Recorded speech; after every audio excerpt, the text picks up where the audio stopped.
नमस्कार दोस्तों, मैं हूं रौनक रामाणी और आप देख रहे हैं इस मेरे YouTube चैनल को। दोस्तों आज मैं आपको बताने वाला हूं कि फोटोग्राफी में से पैसा कैसे कमाया जाए। दोस्तों ये बताने से पहले ये सोचिए कि आप एक इमेजिन कीजिए कि न्यूज़पेपर जिसमें कोई फोटो ही नहीं है, एक ऐसी किताब जिसमें भी कोई फोटो नहीं है, कोई भी मूवी है जिसमें कोई विजुअल ही नहीं है यानी कि वीडियो ही नहीं है, कोई भी मोबाइल जिसके अंदर ना ही कोई फोटो आ रहा है ना ही कोई वीडियो आ रहा है। क्या दोस्तों ऐसा पॉसिबल है? जी नहीं, बिल्कुल भी ऐसा पॉसिबल नहीं है। दोस्तों पैसा कमाने के लिए फोटोग्राफी सीखना सबसे पहली इम्पोर्टेंट चीज़ है कि आप में वो टेक्निकल स्किल्स होनी चाहिए। आपको पता होना चाहिए shutter speed, ISO and aperture क्या होता है, कौन सा लेंस, कौन सी बॉडी, कौन सा कैमरा हमको यूज़ करना है, ये सब चीज़ आपको पता होनी चाहिए। वो टेक्निकल बातें मैं अभी आपको दूसरे कोई वीडियो में बता दूंगा, लेकिन ये वीडियो जो टेक्निकल बातों के लिए नहीं है। अगर आप टेक्निकल बातें कुछ सीखना चाहते हैं तो कमेंट में ज़रूर बताइए कि कौन सा वीडियो कौन टॉपिक पर मैं बनाऊँ, तो उस टॉपिक पर हम ज़रूर वीडियो बनाएंगे। अगर आप सीखना चाहते हैं कि फोटोग्राफी में से पैसे कैसे कमा सकते हैं तो ये वीडियो दोस्तों आपके लिए ही है। दोस्तों सबसे पहले अगर मैं बात करूं कि मैं मेरी लाइफ के बारे में बात करता हूं, यानी मेरा जो जर्नी रहा है फोटोग्राफी के लिए वो कैसे रहा है, तो उसके बारे में मैं बात करता हूं। वैसे मैंने इंजीनियरिंग में पढ़ाई की हुई है दोस्तों, लेकिन हर कोई जानता है कि ज़्यादातर इंजीनियरों को जॉब नहीं मिलती, तो इंजीनियरिंग छोड़ के वो दूसरा कुछ करते हैं। लेकिन मेरा जो केस था उसमें ऐसा था दोस्तों कि मुझे एक अच्छी खासी जॉब मिल चुकी थी MNC कंपनी में। मैं प्रोजेक्ट इंजीनियर की जॉब भी करता था, लेकिन कुछ ऐसा छूट रहा था जीवन में कि मज़ा नहीं आ रहा था। तो बहुत ज़्यादा मेरा इंटरेस्ट फोटोग्राफी में था, क्योंकि मेरे पापा भी एक फ़ोटोग्राफ़र थे दोस्तों। उनका एक स्टूडियो था, तो बचपन से ही क्या है कि मैं जब स्कूल से लौटता था तो जाके सीधा स्टूडियो पर जाकर बैठ जाता था और कैमरा वगैरह देखता था कि क्या है, कैसे काम करता है। और मुझे बहुत ही क्यूरियोसिटी होती थी कि कैमरा कैसे काम करता है, ये ऐसा कैसा कि एक बटन दबाओ और बंदे की तस्वीर निकल जाती है, उसका पूरा पेंटिंग बन जाता है। तो ये सब क्यूरियोसिटी बचपन से ही मेरे अंदर पलती रहती थी दोस्तों। लेकिन फैमिली में ऐसा था कि पापा ऐसा मानते थे कि मेरा जो बेटा है वो फोटोग्राफर नहीं बनना चाहिए। तो मैं फोटोग्राफी फील्ड में नई स्टार्टिंग जो अर्ली एज बोलते हैं लोग कि 18 to 23 या 18 to 20 के बीच में जो आपको करियर सिलेक्ट करना रहता है, उसके टाइम पर आप उस फील्ड में चले जाओ तो आगे जाके आपको बहुत ही आसानी रहेगी। तो दोस्तों ऐसा मैं नहीं कर पाया। मैं फोटोग्राफी फील्ड में आया था अराउंड 20 के बाद ही, 21 के आसपास ही आया था प्रोफेशनली देखा जाए तो। 20 के बाद मैंने फोटोग्राफी का बिजनेस स्टार्ट किया था। उससे पहले जो टेक्निकल बातें थी, जो भी स्किल्स वगैरह थी, वो मैं बचपन से ही सीख चुका था दोस्तों। तो ऐसा नहीं है कि 20 तक के पहले ही आप कर लोगे, तो ये मीथ है। आप मेरे केस में ये देख लो कि 20 के बाद मैं इस फील्ड में आया था। और जब मैं इस फील्ड में आया तब क्या था कि पापा ने भी फोटोग्राफी का बिजनेस बंद कर दिया था। तो कैसे पैसे कमाना है, कैसे क्या करना है, कहाँ से स्टार्ट करना है, ये सब बातें मैं नहीं जानता था दोस्तों। तो मैंने स्टार्ट कैसे किया कि मैं जॉब करता था, तो उसमें से मेरी कुछ सेविंग्स हुई थी और थोड़े बहुत पैसे मैंने मेरे बड़े भाई से मांगे और वहाँ से पैसे लेकर मैंने एक कैमरा ख़रीदा था, निकॉन D7200 निकॉन 7200 जो कैमरा आता है, वो करीबन 70-80 हज़ार का कुछ कैमरा आया था। और उस कैमरा के साथ मैंने कुछ लेंसेज लिए थे, जैसे कि टेम्ब्रोन का 70-200 लेंस लिया था 2.8 वाला, फिर 50 mm लिया था, लाइट वगैरह परचेस किया था दोस्तों। कैमरा खरीदने के बाद ऐसा नहीं है कि कैमरा आ गया कि चलो अब पैसा कमाना स्टार्ट हो जाएगा। कैमरा खरीदने के बाद भी बहुत सारी प्रॉब्लम है, जैसे कि आपको क्लाइंट मिलना, क्लाइंट कैसे ढूंढना और फोटोग्राफरों के साथ कनेक्ट कैसे होना, नेटवर्क कैसे बनाना, ये सारी की सारी प्रॉब्लम्स अभी भी थी। तो दोस्तों स्टेप बाय स्टेप अभी बात करते हैं फोटोग्राफी कैसे स्टार्ट करनी है आप लोगों को अगर करना है तो सबसे पहले तो मैंने जैसे बात की मेरे बचपन की, तो मैं बचपन से ही फोटोग्राफी स्किल सीख चुका था। बचपन से ही मेरे जो खिलौने वो कैमरा रहे थे। तो आपको सबसे पहले आपके अंदर वो स्किल डेवलप करनी पड़ेगी कि फोटोग्राफी के अंदर क्या क्या होता है, फोटोग्राफी कैसे कर सकते हैं। तो ये स्किल आपको सबसे पहले सीखनी पड़ेगी। जैसे ही आपके अंदर वो स्किल आ जाती है, आपको लगता है कि ना भाई मैं एक प्रोफेशनल फोटोग्राफर बन सकता हूँ, तब जाके आपको क्या करना है कि और फोटोग्राफरों से मिलना है, कि आपका वर्क उनको दिखाना है कि भाई मेरा ऐसा काम है, मैं ऐसा फोटोज खींच सकता हूँ।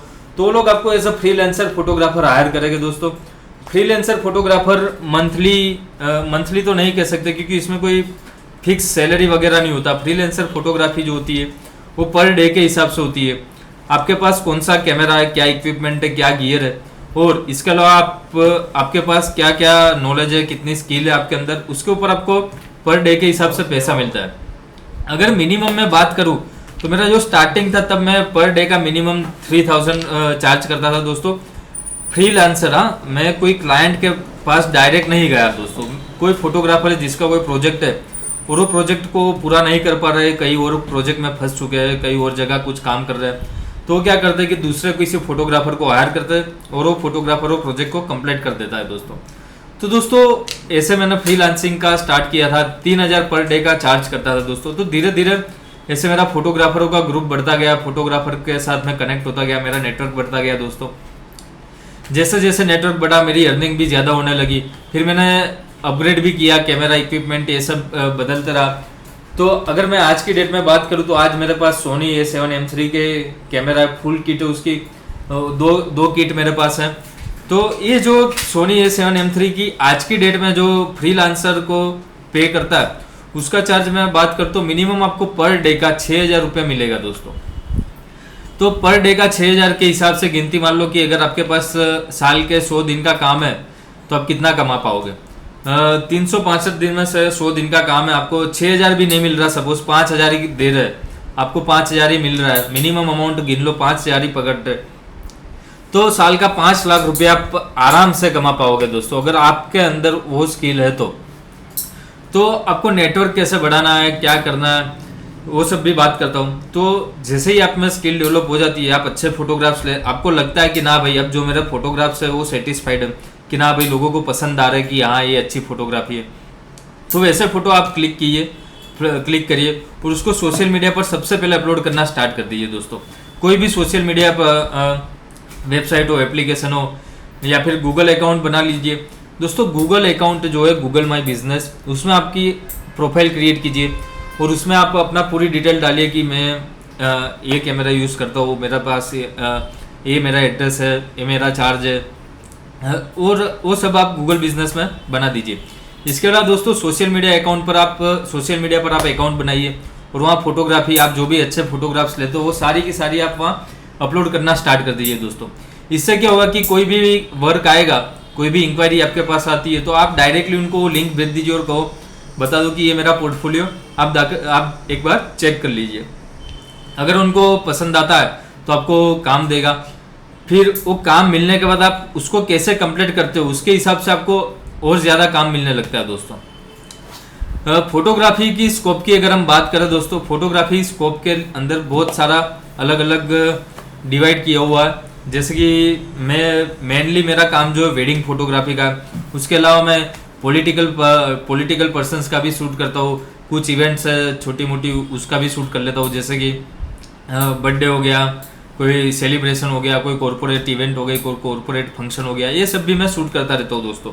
लेकिन मेरा जो मेन फोकस है वो वेडिंग पर है दोस्तों। वेडिंग इंडस्ट्री की अगर हम बात करें तो आप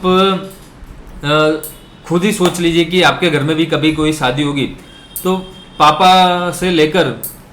पापा जब से कमाना स्टार्ट किए होगे, आपके पापा जब से कमाना स्टार्ट किए होगे तब से लेकर आज तक आपकी शादी के लिए कहीं ना कहीं कोई भी रकम जमा कर रहे होगे कि भाई मेरे बेटे या बेटी की शादी है तो उसके लिए इतना पैसा खर्च होने वाला है। तो पहले से ही लोगों का माइंड सेट रहता है कि मेरी बेटी या बेटे की शादी में मुझे इतना पैसा खर्च करना है, तो पहले से ही लोग जमा करना स्टार्ट कर देते हैं। यानी आपके पास पैसा हो या ना हो, लोग शादियाँ धाम-धूम से ही करते हैं दोस्तों। तो शादी में लोग बहुत पैसा खर्च करते हैं।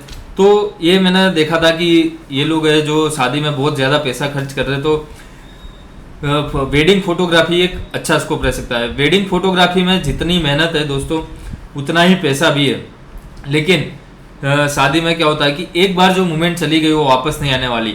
जैसे कि अगर बात करें कि कई बार क्या होता है कि डेटा मिस हो जाता है, डेटा लॉस भी हो जाता है, तो उसमें क्या है कि आपको पूरा का पूरा लॉस ही करना पड़ेगा दोस्तों। उसमें फैशन शूट होगा अगर शादी की जगह, तो क्या होगा कि आप रीशूट कर लो, मॉडल को दोबारा बुला लो, फैब्रिक्स वगैरह मेकअप आर्टिस्ट दोबारा बुला लो, और जो भी खर्चा हो आप अपना आप ही खुद उठा लो तो भी आपका हो जाएगा। लेकिन शादी में क्या है कि एक बार मूवमेंट चली गई तो दोबारा नहीं आने वाली। ऐसा तो है नहीं कि चलो भाई दोबारा फिर लेते, तो ऐसा नहीं होने वाला है। तो इसलिए मेरा मानना ये है दोस्तों कि शादी में जितना पैसा है दोस्तों उतना ही मेहनत भी है। जैसे कि अगर मैं बात करूँ सीजन, वेडिंग सीजन की बात करता हूँ, सुबह अर्ली हम उठ जाते 3 या 4 बजे, क्योंकि 6 साढ़े 6 बजे से पूरा जो ट्रेडिशनल होता है, जो विधि वगैरह होता है वो चालू हो जाता है। सुबह 6 बजे से, मैं गुजरात से बिलोंग करता हूँ तो गुजराती जो वेडिंग होता है उसका बताता हूँ। पहले गणेश स्थापना होती है, उसमें गणेश स्थापना सुबह अर्ली मॉर्निंग की होती है, 6 बजे के आसपास गणेश स्थापना हो जाती है। उसके बाद जो होती है वो हल्दी होती है। हल्दी के बाद मामेरा होता है, यानी मामा जो होता है, मामा जो होते हैं वो सब कुछ लेकर आते हैं, गिफ्ट वगैरह। फिर मामेरा के बाद होता है गरबा और डांडिया रास, जो रात को 2-2:30 बजे तक चलता है। फिर अगले दूसरे दिन सुबह हमको बारात लेकर निकलना होता है शादी करने के लिए। तो दोस्तों 2 दिन का ये फंक्शन रहता है, सुबह 6 बजे से लेकर दूसरे दिन रात को लेट नाइट तक ये फंक्शन चलता रहता है। और ये पूरा वेडिंग सीजन कंटिन्यू 4 महीने तक ऐसा ही चलता है। अब उसके अंदर मेहनत के बारे में देखा जाए तो सुबह उठते हो आप, अर्ली मॉर्निंग उठते हो, फोटोग्राफ्स लेते हो, जो भी कैमरा इक्विपमेंट है आपके पास, जो भी कैमरा बैग है वो कम से कम 2-2.5 किलो की तो होगी। लाइट है, उसके अंदर कैमरा है, लेंस है, ट्राइपॉड है, ये सारे गिनकर आपके पास 2-2.5 किलो का सामान तो मिनिमम रहेगा दोस्तों। वो आपको पूरे दिन कैरी करना रहता है। माइंड को एक क्रिएटिव रखना पड़ता है कि यहाँ भाई ऐसा शॉट लेना है। क्रिएटिविटी के साथ साथ आपको काम भी रहना पड़ता है, एकदम शांत रहना पड़ता है, क्योंकि शादी ब्याह में जाते हैं तो बहुत सारे अलग अलग प्रकार के लोग हमें मिलते हैं। कई बार तो ऐसे भी लोग आते हैं कि चल आजा मेरा फोटो ले ले, ऐसा ऐसा बोलते हैं। कभी कभी दिमाग मिल जाता है, लेकिन क्या है कि धंधा है भाई तो संभालना पड़ता है, तो ये सब होता है। वेडिंग के अलावा मैं बात करूं कि कैसा कमाया जा सकता है, तो आप कोई भी जगह देख लो, कोई भी चीज को देख लो, क्या आप कभी इमेजिन कर पाओगे कि वीडियो, यूट्यूब जो है वीडियो के बिना चल रहा है, कोई भी मैगजीन हो फोटो के बिना है, कोई भी न्यूज़पेपर फोटो के बिना। आप सोचिए जरा कि आप कोई मैगजीन पढ़ रहे हो और उसमें कोई फोटो नहीं है, आप कोई वीडियो देख रहे हो उसमें वीडियो ही नहीं है, मूवी देख रहे हो उसमें सिर्फ ऑडियो ही जा रहा है, वीडियो तो है ही नहीं। तो सोचिए ऐसा कितनी जगह पर, अब आप आपके आसपास देखिए, आपको पूरी दुनिया फोटो और वीडियो से भरी पड़ी मिल जाएगी। तो कोई तो बनाता होगा फोटोग्राफ्स, कोई तो लेता होगा। आप आपके आसपास अभी देखिए, जैसे मैं बात करूँ तो ये कुछ मैगजीन वगैरह, ये तो सारी वैसे फोटोग्राफी रिलेटेड है। फोटोग्राफी रिलेटेड की मैगजीन में अगर हटा दूँ तो यहाँ जो है वो बाकी की मैगजीन है, सफारी वगैरह, तो ये सब फोटोज है। तो किसी न तो ये फोटोज वगैरह क्लिक किया होगा, ये सारी की सारी फोटो किसी न तो दोस्तों ये फोटोज को खींचा होगा। ये बुक है तो इसका ये जो ग्राफिक्स वगैरह है किसी ने तो डेवलप किया होगा, किसी ने तो बनाया ही होगा। दोस्तों आप अगर ये वीडियो देख रहे हो तो ये वीडियो मैंने बनाया, मैंने शूट किया है। तो दोस्तों फोटो वीडियो के बिना की दुनिया आज पॉसिबल ही नहीं है। आप फोन को देख लो, आप कहीं पर किसी को जाना है तो उनको होर्डिंग्स वगैरह आप देखते होंगे एडवर्टाइजमेंट के लिए। यूट्यूब पर खोल लीजिए, आप कोई वीडियो देखना चाहते, अगर मेरा वीडियो देख रहे हो तो ये वीडियो स्टार्ट होने से पहले किसी का एडवर्टाइज आया होगा तो उसमें भी वीडियो था। तो दोस्तों ये सब जो बातें आप मार्केट को ऑब्जर्व कीजिए कि क्या क्या अभी आ रहा है, ये सब उस तरीके से आप स्कोप को डेवलप कीजिए। आपका इंटरेस्ट क्या है उस तरीके से आप आपका स्किल को डेवलप कीजिए। ऐसा नहीं है कि फोटोग्राफी स्किल सीखने के बाद आप करोड़पति बन जाएंगे। आप बनना पॉसिबल है, इम्पॉसिबल भी नहीं है, बन भी सकते हो, लेकिन आपके अंदर वो पोटेंशियल होना चाहिए कि मैं करोड़पति बन सकूं। मेरा जो ड्रीम था दोस्तों बहुत ही सिंपल, थोड़ा बहुत ही था कि इतना कमाऊंगा, इतने में घर चलेगा, इतनी लाइफस्टाइल होनी चाहिए। थोड़ा थोड़ा ऐड होता गया और कमाता गया, ऐसा हो रहा है। अगर आपके पास स्किल है, मेन बातों को समझिए, स्किल आपके अंदर खास ज़रूरी है। आपका जो डिसिप्लिन है, डिसिप्लिन यानी इसका मतलब ये नहीं है कि आप कैसे बातचीत करते हो, वो भी है, लेकिन मेन डिसिप्लिन क्या है कि आप टाइम के कितने पक्के हो। वेडिंग इंडस्ट्री के अंदर, वेडिंग फोटोग्राफी इंडस्ट्री के अंदर दोस्तों टाइम मैनेजमेंट एक बहुत ही ज़रूरी बात है। कभी कभी क्या होता है कि फोटोग्राफर जो है वेडिंग फंक्शन जो है उस पर तो टाइम पर पहुंच जाता है, लेकिन फंक्शन पतने के बाद जो डिलीवरी का टाइम होता है, फोटो एल्बम देना है, वीडियो एडिट करके देना है, उसमें वो लोग बहुत डिले कर देते हैं। और इस दौरान क्या होता है कि क्लाइंट के साथ कम्युनिकेशन गैप भी बहुत बढ़ जाता है दोस्तों। तो कम्युनिकेशन गैप बढ़ने के कारण क्या होता है कि जो क्लाइंट है वो आपका एंड टाइम का जो लास्ट पेमेंट होता है वो पेमेंट आपका डिडक्ट करता है, कट कर कर आपको पैसा देता है। तो डिसिप्लिन बहुत ज़रूरी है दोस्तों फोटोग्राफी में। पैसे कमाने की बात करते वापस मुद्दे पर आता है कि क्या हो सकता है तो जैसे मैंने अभी ये सारी फोटोज आपको बताया कि किसी ना किसी ने तो क्लिक की होगी ये फोटो। तो फोटो ये लोग क्लिक किया है वो लोग बेच सकते हैं इन मैगजीन वालों को, न्यूज़पेपर वालों को, ऑनलाइन वेबसाइट बेच सकते हैं। स्टॉक फोटोग्राफी के बारे में अगर शायद आपको पता हो, स्टॉक फोटोग्राफी दोस्तों एक ऐसा है कि आप फोटोग्राफ्स ले लो किसी भी चीज़ के और फिर उसको अपलोड कर दो एक वेबसाइट पर। कुछ वेबसाइट्स के मैं नाम बता देता हूँ, जैसे अडोब जो सॉफ्टवेयर है, अडोब के सॉफ्टवेयर आते हैं, उनकी खुद की एक वेबसाइट है अडोब स्टॉक कर वहाँ पर भी आप फोटोग्राफ को बेच सकते हो। संदीप महेश्वरी उनकी भी एक वेबसाइट है इमेजेस बाजार, वहाँ पर भी आप फोटोज को बेच सकते हो। ऐसी बहुत सारी वेबसाइट है दोस्तों जहाँ पर आप ऑनलाइन फोटो बेच सकते हो। सिर्फ फोटो ही नहीं, वीडियो भी आप खुद का शूट कीजिए, यानी खुद के रीत से किसी चीज़ का शूट कीजिए। आपको लगता है कि भाई इसका मार्केट में ज़रूरियात है, ऐसे विजुअल्स लोगों को चाहिए, ऐसे फोटोग्राफ्स लोगों को चाहिए, तो ऐसे फोटोग्राफ्स और वीडियोस आप शूट कीजिए और उसको वेबसाइट पर अपलोड कर दीजिए।